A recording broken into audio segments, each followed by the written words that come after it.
ตลาดมืดวังเวียง งามเอ็ดเนาะ ใส่เวนตาพาเวนตามาเที่ยววังเวียงนานมากอีกแล้วนี่คุณนี่งามเหม็นนี่เป็นย่างได้นี่สบายมีเบอร์น้อยสุดบ่36โอ้บ่ได้ ต้องใส่32 32 33เลย มีรุ่นพุ่น เบียร์เกือบปุ่นเดี รุ่นพุ่นกระทือเลยเนาะ เกือบ นี่ ปุ่นละ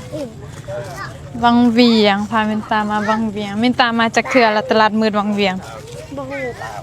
เทื่อเดียวหาก็มาเทื่อเดียว นา นี่ ลินเดมาลายเทื่อละ มา2-3เทื่อแล้ว ตอนไปยอนในบางอ้อนเพิ่นยะละ บรรยากาศคนหลายอยู่เด้ใช่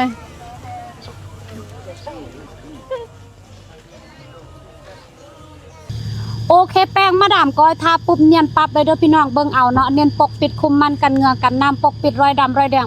ปกปิดรุมสิวคุมสิวปกปิดฝ้ากระปกปิดจุดด่างดำซูนหนึ่งเหมาะกับผิวขาวซูน2ผิวสีแทนหรือว่าผิว2สีตัวนี้มันจะล็อกเครื่องสำอางของเฮาได้ติดทนความเด้อพี่น้องเนื้อแป้งโคตรคักอันนี้คือเบื้องทาเนาะอันนี้คือเบื้องบ่ทาเด้อนี่